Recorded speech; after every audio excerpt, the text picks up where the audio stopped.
श्री गुरुभ्यो नमः। रामकृष्ण हरि। पंडरीनाथ महाराज की जय। प्रेमिकेंद्र सद्गुरु महाराज की जय। சுவாமி பிள்ளைலோகாச்சாரியாருடைய திவ்ய சரித்திரம் பார்த்துட்டு இருக்கோம். சுவாமியோட திருமேனியை பிள்ளைலோகாச்சாரியார் அழகாக வர்ணிக்கிறார். திவ்ய ஆயுதங்களோட நம்மளை அழகாக ரட்சிக்கிறார். கருணையான அந்த மந்தஹாசம், முகத்தில் இருக்கிற அந்த சின்ன புன்முறுவல் எப்படி இருக்குன்னா, வரவா யார் வந்தாலும் வா எப்படி இருக்குன்னு கேட்குற மாதிரி ஒரு மந்தஹாசம். பிள்ளைலோகாச்சாரியார் சொல்கிற ரக்ஷணத்துவம் போக்கியத்துவம் ரெண்டுமே சுவாமிகிட்ட இருக்கான். ரக்ஷணத்துவங்கிறது இதுதான், திவ்ய ஆயுதங்களோட கண்ணில் கருணையோட ஒரு புன்முழுவலோடு இருக்கிறது. போக்கியத்துவம் அப்படின்னா இந்த சுவாமியை எத்தனை தடவை பார்த்தாலும் நமக்கு சலிக்கவே மாட்டேங்கிறது பக்தர்களுக்கு, அதுதான் போக்கியத்துவம். இப்படி போன வீடியோவில் பிள்ளைலோகாச்சாரியார் பகவானுடைய அர்ச்சாவதார மூர்த்தியை எப்படிலாம் வர்ணிக்கிறான்னு பார்த்தோம். பிள்ளைலோகாச்சாரியார் அந்த காலம் ரொம்ப பரிதாபகரமான ஒரு காலம், புரட்சி நடந்த ஒரு காலம். அந்த சமயத்தில் ஸ்ரீரங்கத்தில் கலக காலமாக இருந்தது. ஹைதர் அலி சவுத் சைடில் படையெடுத்து அவனோட தளபதியான மல்லிக் கஃபூர் தமிழ்நாட்டு பக்கம் நிறைய இடத்த கைப்பற்றிட்டான். முக்கியமாக ஆற்காடு, வட ஆற்காடு, தென் ஆற்காடு மாவட்டங்களை கைப்பற்றி ஆற்காடு நவாப்னு அரியணையை ஏறி ஆட்சி பண்ணிட்டு வந்தான். ரொம்ப மோசமான நடத்தினான், ஜனங்களை ரொம்ப கஷ்டப்படுத்தினான்.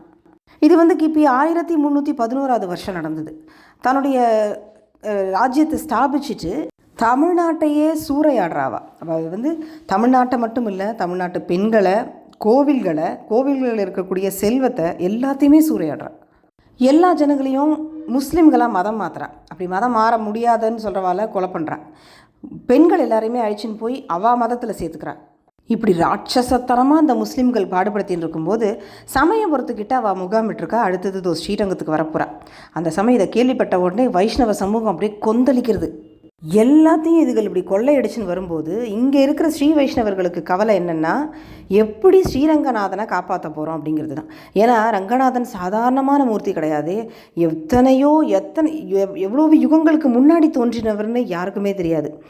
எந்த காலத்துலேருந்து ஸ்ரீரங்கத்தில் இருக்காரோ, திருப்பார்கடலில் கிடச்சவர், ஸ்ரீ பிரம்மாவினால் அர்ச்சிக்கப்பட்டவர், ராமபிரானுடைய குலதெய்வம், இப்படி யுகமாக வந்திருக்கிற இந்த ரங்கநாதனை காப்பாற்றி ஆகணும்.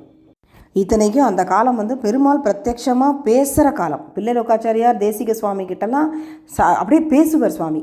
இவா ரெண்டு பேருமே சமகாலத்தில் இருந்தவா தான். பிள்ளைலோகாச்சாரியாரும் தேசிக சுவாமியும் சமகாலத்தில் இருந்தவா.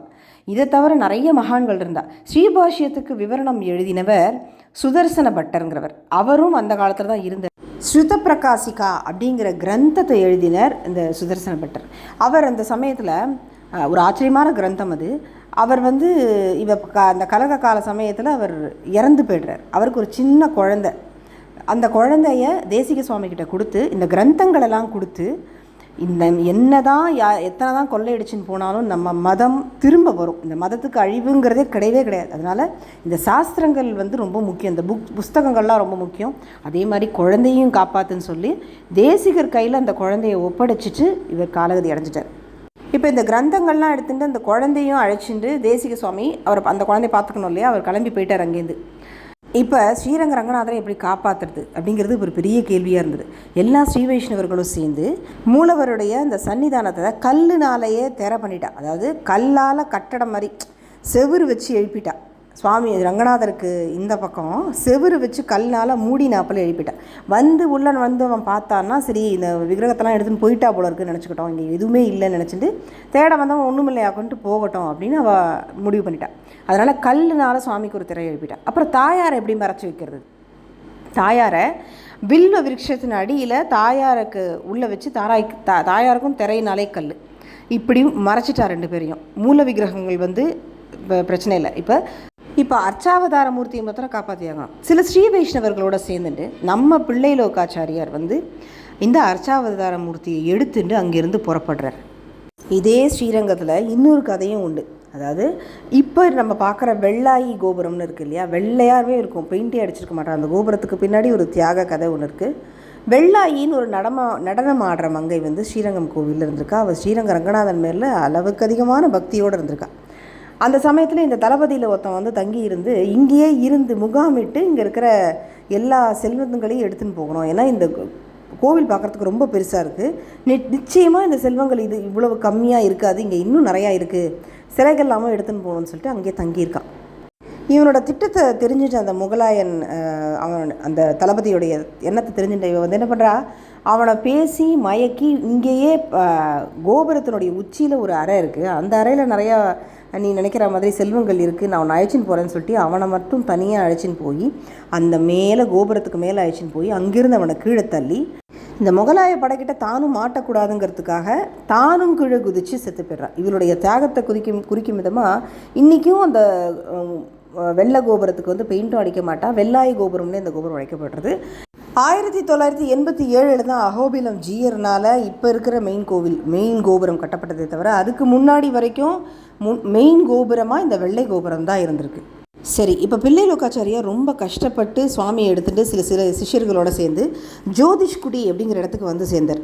அங்கே ஒரு கீத்து கொட்டகை அமைச்சுண்டு பகவானை வந்து அங்கே பிரதிஷ்டை பண்ணி ஏழை பண்ணி வச்சுருக்கார், அந்த இடத்துல வச்சுருக்கார். ஆனால் அவருக்கு பார்க்குறதுக்கு ரொம்ப மனசு கஷ்டமாக இருக்குது. இந்த சமயத்தில் அவருக்கு ரொம்ப வயசான காலம். இவரை வந்து சப்த பிரகார மத்தியன்னு சுவாமியை 7 பிரகாரங்களோட கூட இருக்கக்கூடிய அந்த சுவாமியை ஒரு சாதாரண மரத்தடியில் கொண்டு வந்து வச்சுட்டு அடுத்த வேலை நேவேத்தியத்துக்கு என்ன பண்ணுறதுனே புரியாமல் இப்படி கஷ்டப்படுறோமே, பெருமாள் இவ்வளவு சௌக்கியமாக இருக்க வேண்டிய பெருமாள் கஷ்டப்படுறாரேன்னு அவருக்கு மனசு தாங்கவே இல்லை. இந்த திருவிளையாடல் பகவானுக்கு வேணால் தாங்குமே தவிர இவருக்கு எப்படி தாங்கும்? அதனால் பிள்ளை லோகாச்சாரியார் அவர்கிட்ட கேட்டுக்கிறார், பெருமாள் கிட்ட, இப்படித்தான் நீ கஷ்டத்தை படுறங்கிறத என்கிட்ட காமிச்சிக்க போகிறேன்னா, என்னை இப்படி தான் வச்சுக்க போகிறேன்னா, இந்த உன்னுடைய கஷ்டத்தை பார்க்க நான் தயாராக இல்லை, என்னை தயவு செஞ்சு உன்கிட்ட வைகுண்டத்துக்கே அழைச்சிக்கோன்னு சொல்லி விண்ணப்பிச்சுக்கிறார்.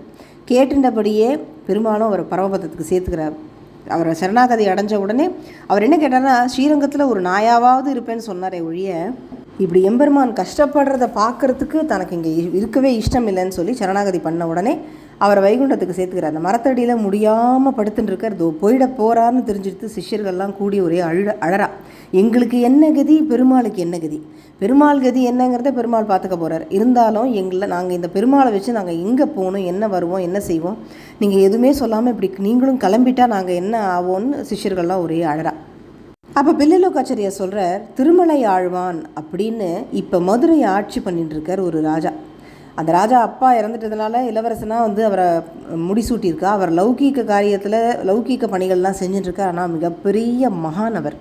ஏன்னா இந்த திருமலை ஆழ்வான்கிற இந்த மகான் இவர் வந்து ராஜாவாக இருந்தாலும் இவர் தான் பின்னால் மணவாள மாமனிகளுக்கு குருவாக வரப்போகிறார், திருவாய்மொழி பிள்ளைங்கிற பேரோட. அவரை போய் பார்க்க சொல்கிறார். திருமலை ஆழ்வான் அப்படிங்கிற ராஜாவை போய் பாருங்கோ, அவர் வரும் சாதாரண ராஜா மட்டும் இல்லை, அவர் மிகப்பெரிய மகான், அவரை பார்த்தா நமக்கு ஒரு வழி பிறக்கும்னு சொல்லிடுறார். சரி, இப்படி இவர் வழி சொன்ன உடனே இவர் வந்து பரமபதத்தை அடைஞ்சிட்டார். அவருக்கு சம்ஸ்காரங்கள்லாம் பண்ணி வச்சுட்டு சுவாமியோடு எல்லாத்தையும் மகாராஜா ஏற்பாடு பண்ணுவேன்னு சொல்லிட்டு அங்கேருந்து கிளம்புறா. இந்த சமயத்தில் என்னாச்சு, முஸ்லீம் படைகள் வந்து ஆழ்வார் திருநகரியும் விட்டு வைக்கல. இப்போ ஆழ்வார் திருநகையை நோக்கி அவள் வந்துட்டு இருக்கும்போது இவர் என்ன பண்ணுறா, நம்மாழ்வாருடைய விக்கிரகத்தை எடுத்துட்டு, இவர் பேசுகிற தெய்வம் இல்லையா, அந்த விக்கிரகத்தை எடுத்துட்டு கேரளா பக்கம் போயிட்டா. இப்படி நம்மாழ்வார் ஒரு பக்கம் வர, அர்ச்சாவதார திருமேனி அவர் ஒரு பக்கம் வர, இந்த பக்கம் ரங்கநாதரும் வர, 2 பேருமா சேர்ந்து கேரளாவில் ஒரு காட்டுப்பகுதியில் மீட் பண்ணிக்கிறா. 2 பேருக்கு சேர்ந்தே திருவாராதனம் நடக்கிறது. கொஞ்சம் தூரத்துக்கு 2 பேரும் சேர்ந்தே பிரயாணம் பண்ணி வரா. இப்படி இருக்கும்போது ஒரு கட்டத்தில் கேரளாவில் ஒரு இடத்துலையே காட்டுக்குள்ளேயே நம்மாழ்வார் இருக்கார். அவரை எப்படி வச்சுருக்காருன்னா, ஒரு ஓலை பெட்டிக்குள்ளே அவரை வச்சு ஊஞ்சல் மாதிரி பண்ணி மேலே தொங்க விட்டுட்டா. மேலேந்தும் பெருமாளை, அதாவது நம்மாழ்வாரை மேலேந்தும் அந்த சிலா விக்கிரகத்தை எடுக்க முடியாது, கீழ் வழியாகவும் எடுக்க முடியாது, எந்த பக்கத்துலேருந்தும் எடுக்க முடியாது. ஊஞ்சலில் அந்த இடத்துல வச்சுட்டு கீழே இருந்துட்டு காட்டில் கிடைக்கிற பழங்கள்லாம் சாப்பிட்டுட்டு இந்த ஸ்ரீ வைஷ்ணவாலாம் கஷ்டப்பட்டுருக்கா. அவளுக்கு காவலா. இப்போ பெருமாள் அங்கிருந்து கிளம்பி கர்நாடகா, ஆந்திரா, சந்திரகிரி ராஜாவோட உதவியோட பெருமாள் இப்படி பிரயாணம் பண்ணி அங்கங்கே வந்துட்டுருக்கார். ஒரு ராஜா சொன்னால் இன்னொரு ராஜா கேட்பார் இல்லையா, அதனால் திருமலை ஆழ்வான் இந்த ராஜா வந்து திருவனந்தபுர ராஜாவுக்கு தூது அனுப்புகிறார். இந்த இடத்துல உங்கள் ஊரில் காட்டில் இந்த மாதிரி நம்மாழ்வார் இருக்கார், அவர் நீங்கள் ஆழ்வாரை எழுந்தருளை பண்ணி காப்பாற்றுங்கன்னு சொல்லி தூது அனுப்பிச்ச உடனே அங்கேருந்து ராஜ பட்டர்கள் சில பேர் உடனே வந்து காட்டுக்குள்ளே வந்து அந்த இப்போ நம்மாழ்வாரை எழுந்தருளை பண்ணுறா. அப்போ பண்ணும்பொழுது சில பிரச்சனைகள் வந்து அதில் சில ஸ்ரீ வைஷ்ணவர்கள் கீழே விழுந்து மண்டை உடஞ்சி திருநாட்டுக்கு போயிட்டா. அதுக்கப்புறம் நம்மாழ்வாரை எப்படியோ எழுந்தருளை பண்ணி வந்து கண்ணாம்பி அப்படிங்கிற இடத்துக்கு வந்து தங்குறா. அந்த இடத்துல சில காலம் வந்து அவருக்கு திருவாராதனம் நடக்கிறது. இந்த கலக காலம் முடிகிற வரைக்கும் கண்ணாம்பியில் வச்சுட்டுருக்கா. அதுக்கப்புறமா திரும்பவும் ஆழ்வார் திருநெருகிக்கே அழிச்சின்னு வரத்தான் போகிறா. அது வரைக்கும் கொஞ்சம் காலம் அந்த கலகங்கள்லாம் முடிகிற வரைக்கும் அங்கே வச்சுட்டுருக்கா.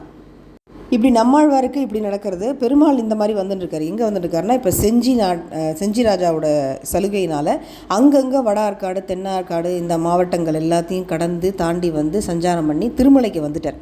இதுக்கு இடையில எந்தெந்த ஊர்லெல்லாம் ரங்கநாதருடைய உற்சவ மூர்த்தி வந்தாரோ அந்த ஊரில் எல்லா ஊர்லேயும் செஞ்சி மகாராஜா கோவில் கட்டினாராம் அந்தந்த சமயத்தில். அப்போ எப்பேற்பட்ட பக்தி இருந்திருக்கும் அவருக்கு. ஒவ்வொரு வீட்லேயும் தங்குற இடத்துல எல்லாம் கோவில் கட்டினாராம். கடைசியாக திருமலைக்கு வந்துட்டார். திருமலையில் 2 பேரும் சேர்ந்தே வந்து 2 பேருக்கு திருவாராதனங்கள்லாம் நடக்கிறது. இதுதான் வந்து ஸ்ரீரங்க ரங்கநாதனுடைய திக்விஜயம். இப்படி ஆற்காடு நவாபுடைய ராஜ்யம் தலை சாஞ்சதுக்கு அப்புறமா தான் இந்துக்களுடைய தலை தூக்க முடியும். அப்போ மட்டும்தான் திரும்பவும் திருமலையிலேருந்து ரங்கநாதன் தன்னுடைய ஊரான ஸ்ரீரங்கத்துக்கு போக முடியும். ஆனால் இது எங்கே எப்போ யாருனால எப்படி நடக்கும்னு தெரியவே தெரியாது. இதுக்கிடையில் நம்மளுடைய தேசிக சுவாமி வந்து கர்நாடகா கிட்ட சத்யாகாலம்ங்கிற ஒரு கிராமத்தில் தங்கின்னு இருக்கார். எப்போது ரங்கநாதனுடைய ஞாபகத்திலேயே நம்ம வந்து திருநாட்டுக்கு போகிறதுக்குள்ளே ரங்கநாதன் வந்து ஊருக்கு வருவாரா, என்ன நடக்கும், இது யாரால் நடக்கும்னு நினச்சி கண்ணீர் விட்டு எழுதுன்ருக்கார். ஒரு மகான் ஒரு விஷயத்தை சங்கல்பிச்சிட்டார்னா அது சீக்கிரத்தில் நடந்தே தீரும். அந்த சமயத்தில் இவர் அபீஸ்தவம் அப்படின்னு ஒரு ஸ்தோத்திரம் பண்ணுறார். அந்த ஸ்தோத்திரத்தில் இப்போ ஏற்பட்டிருக்கிற துலுக்க பயத்திலேருந்து காப்பாற்றணும், எம பயத்திலேருந்தே நீ காப்பாற்றுவியாச்சு அப்படின்னு சொல்லி அவரை ஸ்தோத்திரம் பண்ணுறார். இப்படி ஒரு மகான் அழறத்துக்கு வேணும். அப்படி இருந்தால் தான் எந்த ஒரு பிரச்சனையும் ஒரு முடிவுக்கு வரும். யாரோ ஒருத்தர் எங்கிருந்தோ கிளம்பி வருவர். அப்படியே தான் செஞ்சி ராஜா கோப்பண்ணான்னு பேர். அவர் வந்து கிளம்புறார். நான் வந்து அது பயங்கரமான உத்வேகம் வருது, இந்த விஷயத்தை நான் இவாளை முறியடித்து நான் காப்பாற்றுறேன்னு சொல்லி அவர் கிளம்புறார். மதுரை ஆட்சி பண்ணிட்டு இருந்த திருமலையாழ்வாருடைய சேனையை எடுத்துக்கிறார், செஞ்சி நாட்டுடைய சேனையை எடுத்துக்கிறார், சந்திரகிரி மகாராஜாவுடைய சேனை எல்லாத்தையும் ஒன்று திரட்டி நேராக வந்து நம்மளுடைய சுவாமி தேசிகர்கிட்ட ஆசீர்வாதம் வாங்குறதுக்கு வரார். அப்படி வரும்போது கண்ணீர் விட்டுண்டே தேசிக சுவாமி சொல்கிறார், நீ இந்த யுத்தத்தில் கண்டிப்பாக ஜெயிப்ப, உனக்கு தான் ஜெயம் அப்படின்னு சொல்லி ரங்கநாதரோட ஆசீர்வாதம் பூர்ணமாக இருக்குன்னு சொல்லி தீர்த்தமும் துளசியும் கொடுத்து அனுப்புகிறார். அவர் சொன்ன மாதிரியே இவர் யுத்தத்தில் ஜெயிக்கிறார். இதுக்குள்ளே ரொம்ப காலம் ஆகிடுறது இல்லையா, இதெல்லாம் நடக்கிறதுக்கே பல வருஷங்கள் ஆகிடுறது. திரும்பவும் ரங்கநாதர் இப்போ ஸ்ரீரங்கத்துக்கு வந்தாகணும். இதுக்கப்புறமா தான் பிரச்சனையே. இதுக்கிடையில் ஸ்ரீரங்கத்தில் தற்காலிகமாக ஒரு பெருமாளை பிரதிஷ்டை பண்ணி சும்மா இருக்க வேண்டாமேன்னு சொல்லி பூஜை பண்ணிட்டு வரா. அதுக்கு ஒரு குரூப்பாக ஒரு வைஷ்ணவர்கள் தயாராகிட்டா பூஜை பண்ணிட்டு வரா சுவாமியை பிரதிஷ்டை பண்ணி. இது ரொம்ப நாள் ஆகிட்டதுனால இந்த பெருமாள் புதுசாக வரும்போது இவா இடம் தர மாட்டேங்கிறான். ஏன்னா எல்லாமே ஒரு சுயநலம் தானே. இப்போ இவாளோட வந்த வைஷ்ணவாலாம் உள்ளே வந்துட்டானா இங்கே இருக்கிறவாளுக்கு வேலை இல்லாமல் போயிடும். இந்த பெருமாளோட வெளில போகிற மாதிரி ஆகிடும். இதனால ஒரே சண்டை வருது. இதுக்கு என்ன தான் தீர்வு கண்டுபிடிக்கிறதுன்னு யோசிச்சுட்டே இருக்கும்போது 100 வருஷத்துக்கு முன்னாடி இங்கே இருந்தால் மட்டும்தான், அவள் வந்து சாட்சி சொன்னால் மட்டும்தான் இந்த பெருமாள் வந்து பழைய பெருமாள் தான், பெரிய வச்சான்பிள்ளை எடுத்துன்னு போய் காப்பாற்றின பெருமாள் தான்னு சொல்ல முடியும். ஆனால் இப்போ யாருமே உயிரோடு இல்லை. இந்த விஷயத்தை தண்டோரா போடுறா ஊருக்குள்ளே. யாராவது ரொம்ப வயோதிகரமானவா, பெருமாளை அடையாளம் காட்டக்கூடியவா இருந்தவா இருக்கான்னா வாங்கன்னு சொல்லி. அப்படி இருக்கும்போது ஒரு வண்ணார் ஒருத்தர் இருக்கார். அவர் யாருன்னா பெருமாளுக்கு துணி துவைச்சி கொடுக்குறவர். பெருமாளுடைய துணியே அவருக்கே கைங்கரியம் பண்ணவர். பெருமாளுக்கு மட்டும் துணி துவைக்கக்கூடிய ஒரு வண்ணார். அவர் சொல்கிறார், அவருக்கு 100 வயசுக்கு மேலே ஆகிடுது. நான் வரேன் வந்து சொல்கிறேன் பெருமாள் யாருன்னு நான் சொல்கிறேன். அவருக்கு 2 கண்ணும் தெரியாது, காது கேட்காது, உடம்பு தள்ளாடுறது. இவர் எப்படி கண்டுபிடிப்பார் அப்படின்னு பார்த்தா எல்லாரும் பார்த்துட்டு இருக்கா. பெருமாள் எதிர்க்கு அவரை கொண்டு வந்து நிப்பாட்டியாச்சு. நிறுத்தின உடனே பெருமாள் இடுப்பில் இருக்கிற அந்த துணியை கொண்டு வந்து என்கிட்ட கொடுங்கோ, நான் சொல்கிறேன் அப்படிங்கிறார். அப்படி துணியை கொண்டு வந்து இவர் கையில் கொடுக்குறா. கையில் கொடுத்து அவர் கண்ணில் ஒத்தின்ற உடனே அவர் ஒரு சத்தம் போடுறார், நம்பெருமாள் தான்னு. அப்போ தான் முதல்ல எம்பெருமாள்னு பேசிகிட்டு இருந்தவா எல்லாரும். அப்போ தான் முதல்ல உலகத்துக்கு நம்பெருமாள் அப்படின்னு வைஷ்ணவா மட்டும் எம்பெருமாள்னு சொல்லிட்டு இருந்தாலாம். இதுக்கப்புறம் தான் நம்பெருமாள்னு பெருமாளுக்கு பேரே வந்துதான். அது வரைக்கும் நம்பெருமாள்னு பேர் கிடையாது, அந்த வண்ணார் கொடுத்தது தான். அது எப்படி கண்டுபிடிச்சார் அப்படின்னா, பெருமாளுக்கு பரிமள ரங்கன்னு ஒரு பேர். பரிமளம்னா வாசனை. இந்த ஸ்ரீரங்க பெருமாளுக்கு மட்டும் அர்ச்சாவதாரத்துக்கு மட்டும் பரிமள ரங்கன்னு ஒரு பேரே உண்டு. ஏன்னா தனித்துவமான ஒரு வாசனை வீசுமா பெருமாள் மேலே. அது எந்த பெருமாள் மேலேயும் அந்த வாசனை கிடையாது. எந்த பெருமாளுக்கு துணியை உடுத்தினாலும் அந்த துணியில் அந்த வாசனையெல்லாம் வீசாது. பரிமள ரங்கன் மேலே இருக்கிற வாசனையை வச்சு அவர் கண்டுபிடிச்சிட்டார் இது நம்பெருமாள் தான். இதுக்கிடையில் என்ன, புது பெருமாள் வந்த சமயம் ரங்கநாயகியை எழுந்தருள பண்ணிடலாம், வில்வ மரத்துக்கு அடியில் தானே வச்சுருந்தா அப்படின்னு சொல்லிட்டு தோண்டி பார்த்தப்ப ரங்கநாயகி கிடைக்கல, தாயார் கிடைக்கல. அதுக்கப்புறமா அந்த தாயார் வந்து சரி கிடைக்கலன்னொடனே அவள் ரொம்ப வருத்தப்பட்டா. தேடி பார்த்தா சரி இந்த முஸ்லீம்கள் வந்து நமக்கு தெரியாமல் எப்போயோ வந்து எடுத்துன்னு போயிட்டா போல இருக்குது, நமக்கு இதை கோட்டை விட்டுட்டோமே, அம்பாள் தாயாரும் இல்லாமல் போயிட்டாளேன்னு ரொம்ப வருத்தப்பட்டா. கொஞ்ச நாள் அப்புறம் அதை மறந்துட்டா. இப்போ இந்த பெருமாள் வந்து திக்விஜயெல்லாம் பண்ணி முடிச்சுட்டு வந்த உடனே இந்த பெருமாளை ஏலை பண்ணி வைக்கும்போது அந்த பெருமாளுக்கும் அவள் வந்து வெளியில் போன்னு சொல்லலாம். அந்த பெருமாளுக்கும் இடம் கொடுக்குறா. எங்கன்னா யாகசாலையில் இடம் கொடுத்து இன்றைக்கும் அந்த பெருமாள் இருக்கார். அப்போ பழசாவாய தற்காலிகமாக வச்சுருந்த பெருமாள் இன்றைக்கும் இருக்கார். இப்போ இவள் என்ன பண்ணுறா, இந்த பெருமாளை ஏலை பண்ணி வச்ச உடனே அந்த தாயார் கனவுல வந்து சில ஸ்ரீ வைஷ்ணவாளுடைய கனவுல வந்து சொல்கிறாளாம், நான் வில்வ விருட்சத்தின் அடியில் தான் இருக்கேன், என்னை ஏலை பண்ணி வைங்கன்னு சொன்னோடனே இப்போ தேடி பார்த்தா தாயார் கிடச்சாலாம். அப்போ அந்த தாயார் வந்து தாயாரும் காத்துன்னு இருந்திருக்கா இந்த பெருமாள் வரத்துக்காகவே. அதுக்கப்புறம் 2 பேரையும் சேர்த்து வச்சு திருவாராதனங்கள் பண்ணி கண்டருளை பண்ணி உற்சவங்கள்லாம் பண்ணி இன்னி அளவுக்கும் எல்லாமே அமோகமாக நடத்தின்னு வரா பக்தர்கள் அத்தனை பேரும் சேர்ந்து. இப்பேற்பட்ட மகான் தான் பிள்ளைலோகாச்சாரியார். சுவாமி பிள்ளைலோகாச்சாரியார் வந்து அவ்வளோ வயோதிகமான காலத்தில் கூட தன்னுடைய கடைசி காலம் வரைக்கும் பெருமாளுக்காக சேவை பண்ணி தியாகம் பண்ணி, நம்ம நாட்டில் மட்டும்தான் பக்தனை வந்து பெருமாள் காப்பாற்றுறாருங்கிறது பல கதைகள் இருந்தாலும் பகவானையே காப்பாற்றின பக்தர்கள்னு ஆழ்வார்களை நம்ம பார்க்குறது வந்து நம்ம நாட்டில் தான். அதனால தான் நம்ம நாட்டில் இன்றைக்கும் பக்தி வந்து இருந்துகிட்டே இருக்குது. இதுக்கு இந்த மகான்கள் தான் காரணம். இந்த மகான்களோட சரித்திரங்கள் நீங்கள் தொடர்ந்து கேட்கணும்னா அந்த சேனலை சப்ஸ்கிரைப் பண்ணிக்கோங்க. இந்த வீடியோ உங்களுக்கு பிடிச்சிருந்தால் லைக் பண்ணுங்கள். சர்வம் ஸ்ரீகிருஷ்ணா, நமஸ்காரங்களுடன் ஸ்ரீமதி ராம்குமார். நன்றி.